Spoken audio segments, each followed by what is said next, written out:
No to dotarliśmy Przystani.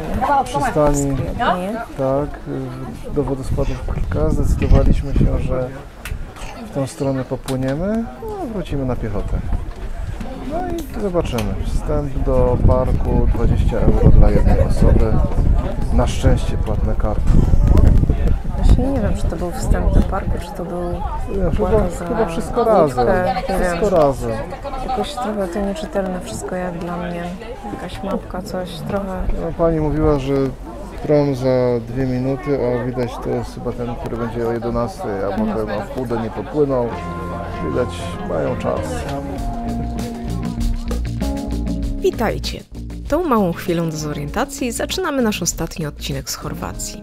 A w nim oprócz zjawiskowych widoków, jak zwykle pod koniec każdej serii, koszty i podsumowanie wyjazdu.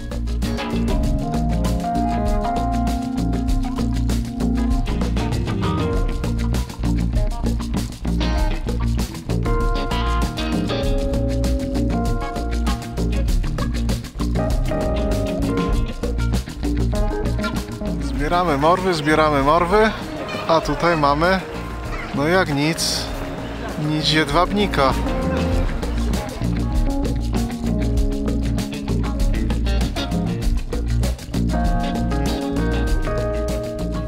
Nie, to jeszcze nie jest ten słynny wodospad. Ale też wodospady Krka, jakby nie patrzeć, jeden z nich. Dopłynęliśmy, reszta na nóżkach i powrót też cały oczywiście na nóżkach.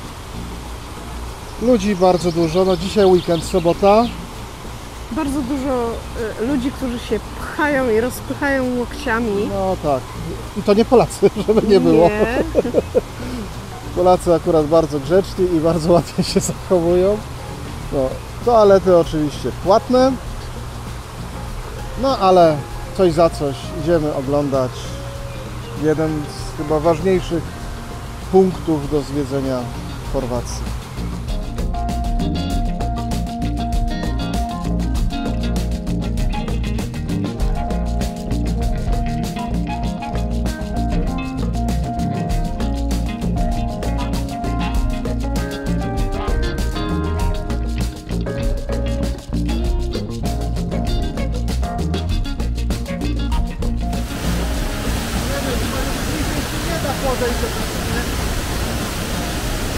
O, trzeba się pochlapać.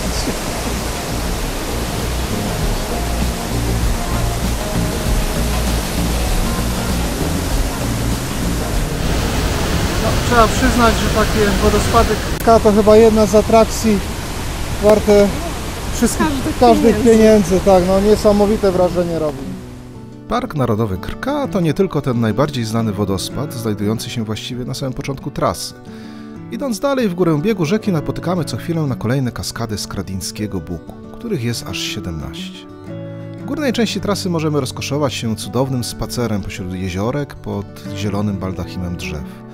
Oczywiście Park Narodowy Krka to również inne wodospady jak Roszki Slap czy Manojlovac, bo obszar ma ponad 100 km². A tutaj figi.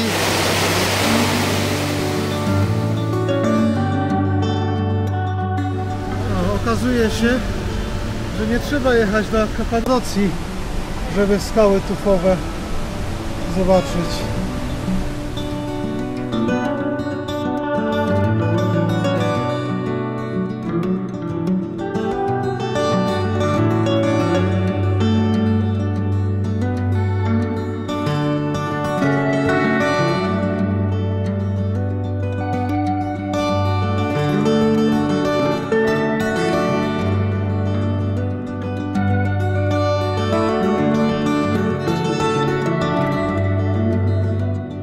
Odnowione zabudowania XIII-wiecznego młyna stanowią dodatkową atrakcję Skradińskiego Buku. Podobno młyn mielił zbożę dla całego okolicznego wybrzeża. Nieopodal można zobaczyć również pozostałości pierwszej elektrowni wodnej w Europie, uruchomionej w tym samym czasie co elektrownia Nikoli Tesli na Niagarze.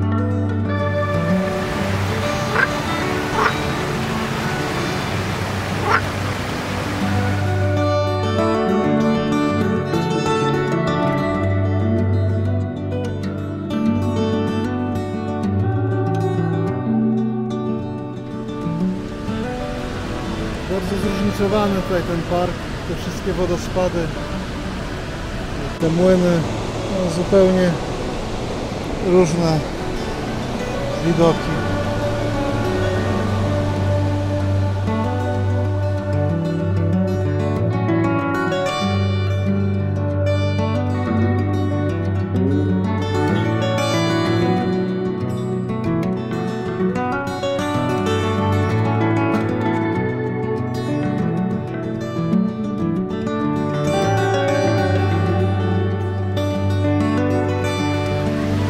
Zresztą jest napisane, to tutaj ta morwa w tym szaliczku na 400 lat. Niesamowite. Ale owoców nie widzę.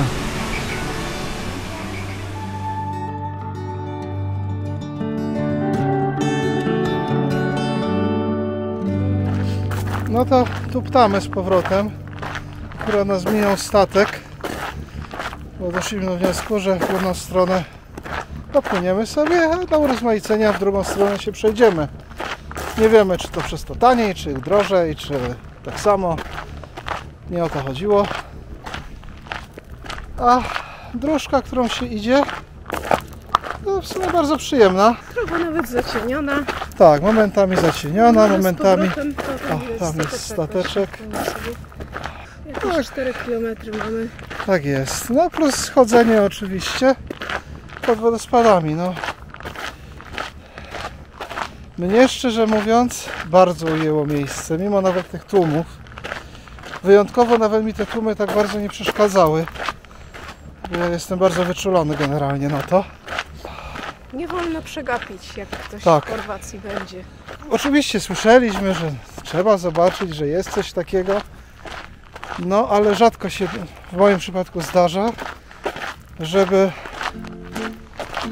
coś zrobiło na mnie wrażenie większe, niż ktoś obiecuje, że tak będzie.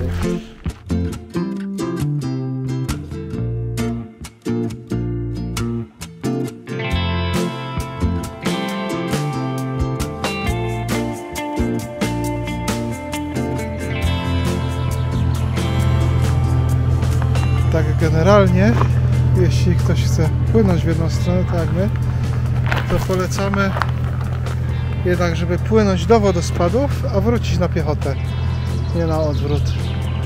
Bo teraz właściwie idzie się lekko cały czas z górki, tak to by trzeba iść cały czas pod górkę.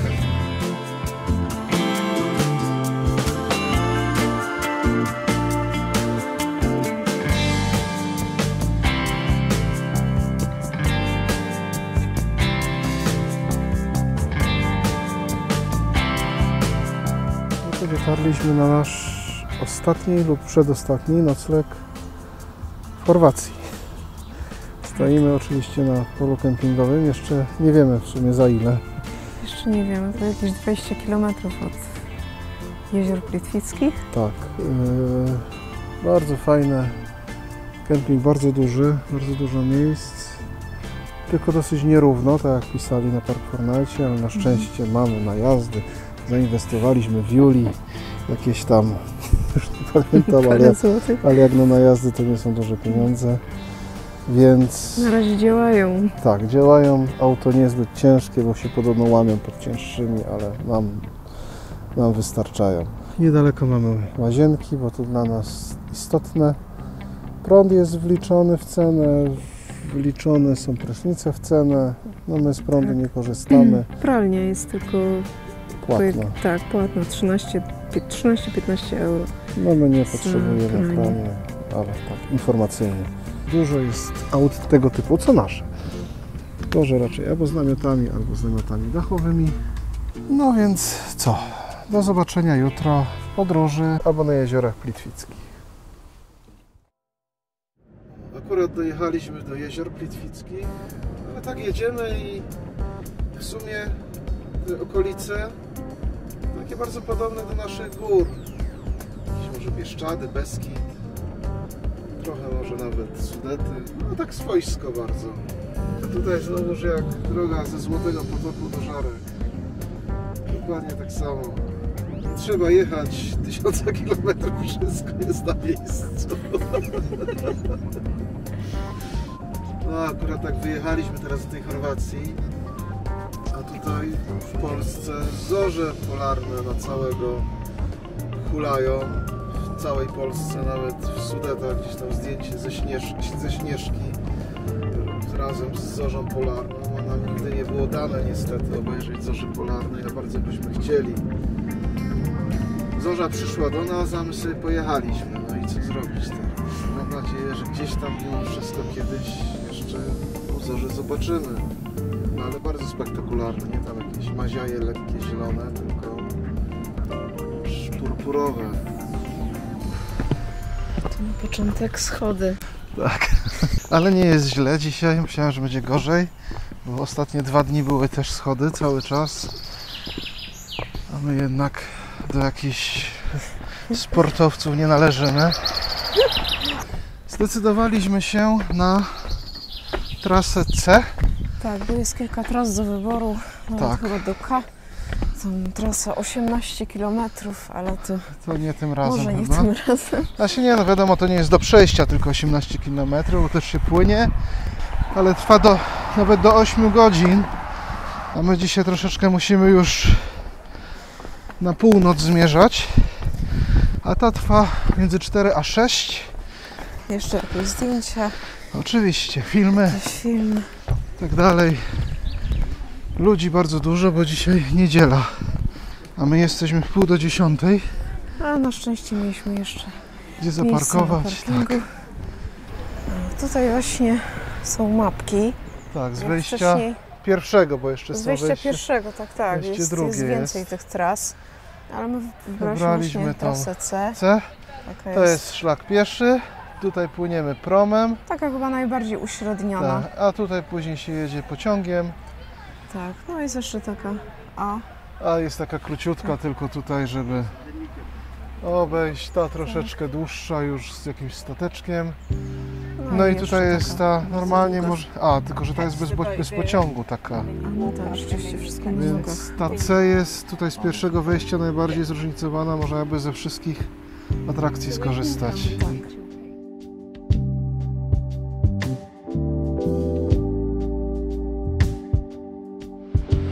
No szkoda, że zamknięty ten szlak, bo na pewno jak się tam podchodzi na to jezioro, pod ten wodospad, to robi to olbrzymie wrażenie. Szlak w remoncie, dlatego zamknięty.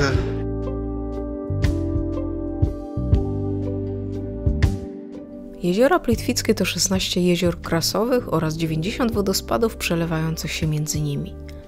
Największy z jezior to Kozjak, którego nazwa pochodzi od stada kóz, które utopiło się w nim, kiedy załamał się pod nim lód. Praktycznie każde z jezior posiada legendę związaną ze swoją nazwą, pochodzącą nomen omen najczęściej od imienia osoby, która się w nim utopiła. Park Narodowy Jezior Plitwickich ze względu na swoje bogactwo fauny i flory jest jednym z najważniejszych na świecie i znajduje się na liście UNESCO, a żeby go zwiedzić, można wybrać jedną z przygotowanych tras o długości od 3,5 do 18 km.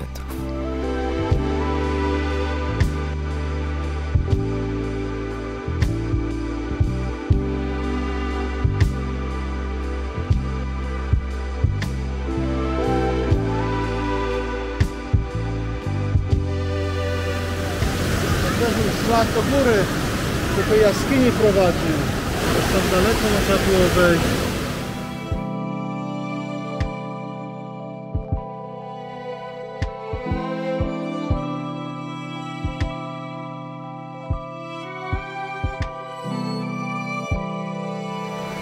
Jesteśmy dopiero tutaj, gdzie ta strzałka. Drugie jezioro dopiero generalnie. Te wodospady zostały nazwane imieniem światowej sławy chorwackiej śpiewaczki operowej Milki Terniny w 1898 roku. No, trzeba przyznać, że tutaj jeziora plitwickie, te szlaki wszystkie bardzo dobrze oznakowane są. Więc jak się wybierze już szlak, którym się chce iść, to nie da się zgubić. Przesiedliśmy się na... Z nóg przesiedliśmy się Tak, na łódkę. Będziemy fragment płynąć, więc zobaczymy jeziora z innej perspektywy. I później znowu nóżki i na koniec na pociąg. Pociąg czy jakiś taki pojazd? No, jakaś taka kolejka. No, widoki ładne też. Oczywiście zupełnie inaczej. Nie wiem, czy ktokolwiek pamięta, my pamiętamy okienko Pankracego. To właśnie tak mi się skojarzył, właśnie taki lokaty pies. Jakoś też niedługo nie płynęliśmy, wbiliśmy się już w tłum. Tak, płynęliśmy jakieś 10-15 minut. Tak, i teraz 2,5 km na nóżkach. Około.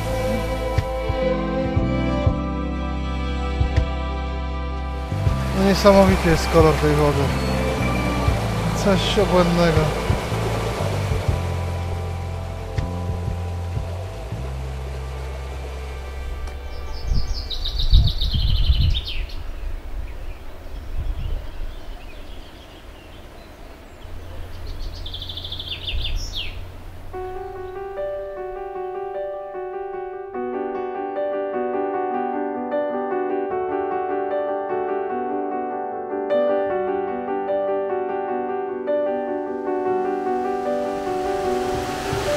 Utknęliśmy w kolejnym ogonku. Generalnie no tutaj to się spodziewaliśmy dzisiaj tłumów, bo jest niedziela. Jest niedziela, weekend, piękna pogoda. Miejsce. Blisko Zagrzebia w miarę. Natomiast co mnie osobiście uderzyło, to że w maju poza sezonem podobno jest mniej ludzi. To ja sobie nie wyobrażam, co się dzieje w Chorwacji w takim właśnie sezonie, tak, bo jest wszędzie, gdzie byliśmy, to właściwie no, bardzo dużo ludzi. Mimo tego, że byliśmy w drugim tygodniu maja, więc wydawałoby się, że nie jest to jakiś bardzo popularny moment na zwiedzanie Chorwacji, ale jednak.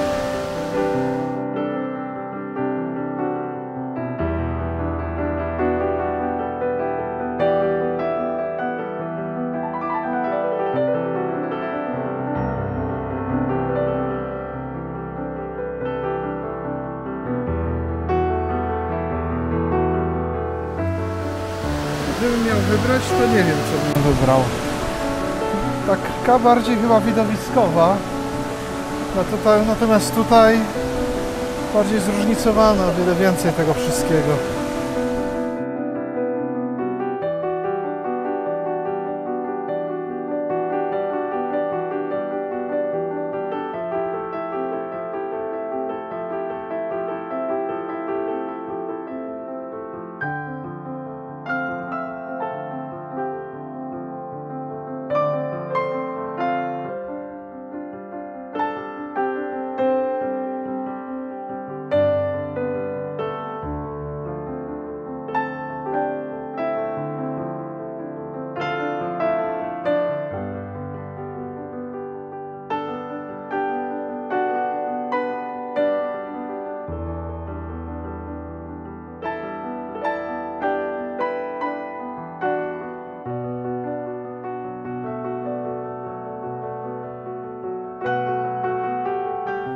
No to dotarliśmy na to ostatnie jezioro na końcu. Można sobie trasę zmodyfikować.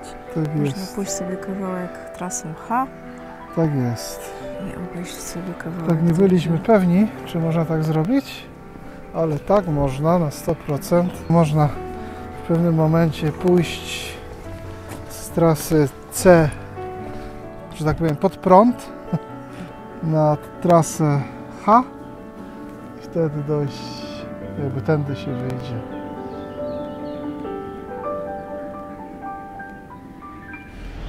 Ktoś gdzieś pisał o kolejce, to sobie wyobrażałem jakąś wąską torówkę, a tutaj w sumie jak w Chochołowskiej. Słynna panorama. Trzeba brać trochę poprawkę na to, co się wyczyta na różnych blogach też. No nie mówimy jeszcze, dopiero ruszyliśmy.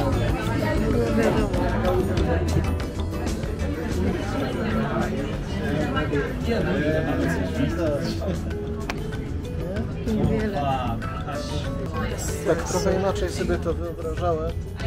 Cały czas się w sumie lasem jedzie Tylko gdzie niegdzie jakieś kawałek jeziora. Tak, jak tak patrzyliśmy też na tą mapę na dole, to tak by się wydawało, że może będzie fajnie coś widać z innej perspektywy, z góry. Dla nas osobiście chyba żadna atrakcja, taka kolejka. Tak. Można było przejść na nogach, po prostu więcej by się zobaczyło.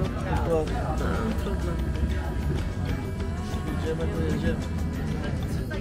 Koniec wycieczki, koniec widoków.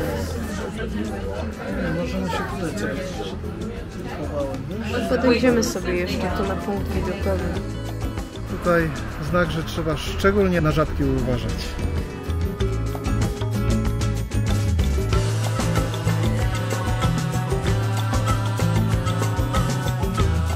To pięknie. No tutaj tak.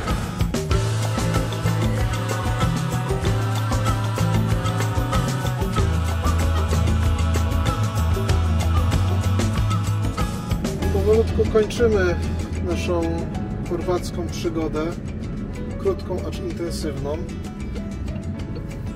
Jesteśmy w tej chwili w Karlovaciu. Przejechaliśmy przed chwilą przez rzekę Kupa. I to nie jest żart, tak się rzeka nazywała. Plan, że będziemy spać już w Austrii. Znaleźliśmy jakieś takie w miarę tanie miejsce. No i jak na Austrii oczywiście. W porównaniu jak z Chorwacją. Jak w ogóle na Chorwacji i jeszcze w Chorwacji albo Słowenii. Tak, w Słowenii to jest bardzo tanio. Podobno na miejscówkę mamy 180 km, pokazuje tutaj nawigacja. Ale jakoś mi się uwierzyć w to nie chce. A, po drodze oczywiście przygoda. No proszę, bilecik. Dobrze jednak wozić ze sobą olej. No, nowe samochody też lubią, a nawet często bardziej niż stare auta, wziąć troszeczkę oleju, ale coś nam się udało tam dolać i myślę, że dojedziemy cali i zdrowi. Po drodze Varaždin, 130 km do Varaždinu. Nie pamiętam, jaki tam tekst jest.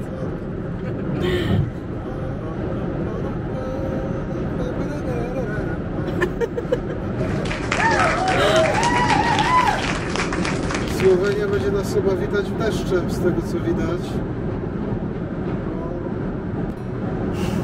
Bo tak widać. Niedzielny wieczór to nie jest dobry moment na opuszczanie słonecznej Chorwacji. Wjechaliśmy właśnie do Słowenii, bo jak widać jest gigantyczny korek, chyba związany z winietami albo z jakimś zwężeniem, które tutaj widzę.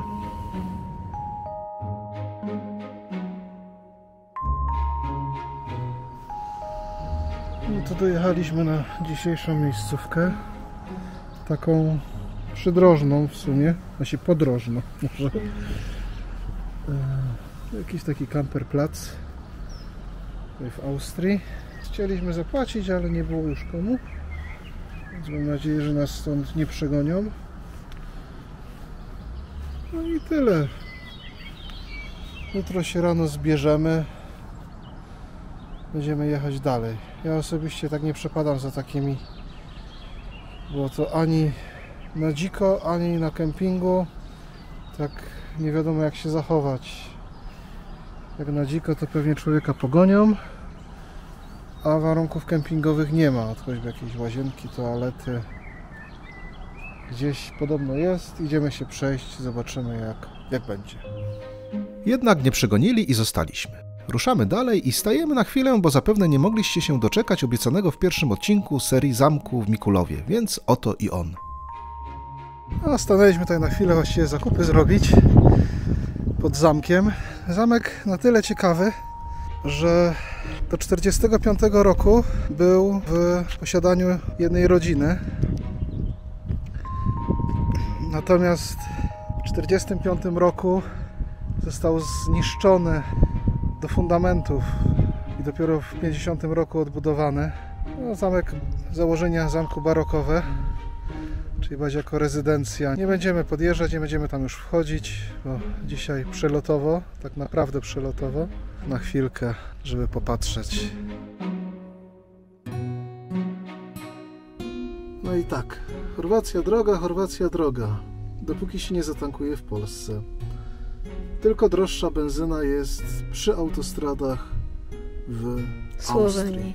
W Austrii. W Austrii? Tak, w Austrii jest 2 euro, u nas jest, ile tam wyszło? Euro 70 chyba 8. Nie, aha, 74, tak, 74. bo w Słowenii w euro... Słowenii, tak, 78 w Słowenii przy autostradach. Euro 79 w Słowenii, u nas euro 74 gdzieś w przeliczeniu. To nie tylko jest tak, to się zobaczymy jak we Wrocławiu. Ile w mieście będzie kosztowała benzyna. Bo chyba jednak nie tylko Chorwaci potrafią zdzierać i szukać okazji. No nic, tym optymistycznym akcentem ruszamy w ostatnie 200 km. Skoro mowa o cenach, to jak pod koniec każdej naszej serii, pora na podsumowanie wyjazdu. Cały wyjazd trwał 8 dni razem z dojazdem do Chorwacji, a przejechaliśmy 3446 km. Na winiety i autostradę wydaliśmy 267 zł. Tym razem sporym kosztem były też parkingi. Szczególnie bolały ceny przy atrakcjach turystycznych jak Krka czy Plitwice, a wydaliśmy w sumie na nie 112 zł. Koszt w naszym przypadku benzyny bezołowiowej to 1644 zł. Nie jesteśmy typem podróżników, którzy nocują na dziko za wszelką cenę. Chociaż oczywiście, że na dziko najlepiej, my tak uwielbiamy. Jednak cenimy sobie przede wszystkim spokój, więc jeśli gdzieś, tak jak w Chorwacji, nie wolno, to nie będziemy się kopać z koniem. Ale adrem, za noclegi, w tym pokój w Splicie zapłaciliśmy w sumie 708 zł. Również sporym kosztem były bilety wstępu, bo zapłaciliśmy aż 849 zł. W sumie cały koszt 8-dniowego wyjazdu to 3580 zł. Jak zwykle na tego typu wyjazdach nie podajemy ceny jedzenia czy suwenirów, jako rzeczy jak najbardziej indywidualne. W pierwszej części mówiliśmy, że odkładaliśmy wyjazd do Chorwacji ze względu na ceny i tłumy. Więc teraz możemy to śmiało powiedzieć, Chorwacja jest droga i to bardzo. Ludzi nawet poza sezonem, czyli w drugim tygodniu maja, było zatrzęsienie, ale nie żałujemy. Chorwacja jest piękna i na pewno jeszcze do niej wrócimy, bo zostały do zwiedzenia chociażby wyspy, na które nie pozwolił nam tym razem czas. Potraktowaliśmy ten wyjazd objazdowo, żeby zobaczyć te najważniejsze ikony Dalmacji, stąd też pewnie takie, a nie inne koszty. Kolejne filmy to będzie relacja z naszego miesięcznego pobytu w Rumunii, którą przyjechaliśmy wzdłuż i wszerz, więc jeśli nie chcecie jej przegapić, pamiętajcie o subskrypcji z dzwoneczkiem. Oczywiście wszelkie komentarze i łapki jak zwykle mile widziane przez nas, jak i bota YouTube'a. Jak zapewne część z Was już wie, powstaje Frydwan wersja 2.0. Dajcie znać, czy chcielibyście przeplatać filmy z Rumunii materiałami z budowy, czy też wolelibyście na nie poczekać, ale żeby jednak zachować chronologię wydarzeń na kanale. Do zobaczenia! Pas. Tak, tej karty. Tak powiem, karty. Tak, no bo w tej samej cenie co mury byliśmy. Beznadziejnie, to po prostu pas. Albo na jeziorach Bardzo fajny kemping też. Świetny, naprawdę i wcale nie drogi. Tak, jak na kempingi w Słowacji. Chorwacji oczywiście. Tak, na Chorwacji. Jezus Maria, w Chorwacji! Będziemy fragment płynąć, więc zobaczymy jeziora z innej trudne słowo, perspektywy. Zobaczymy, ile kempingi nas wyniosą na Chorwacji. W Chorwacji. Dzisiaj Trevir. Nie Trevir. Nie, Trogir. Trevir to we Włoszech. Trogir. Nie, Trevir. No dobra, jak ja znowu się zaciąłem. No jakiś jest. Tak jest. Teraz się nagrywa.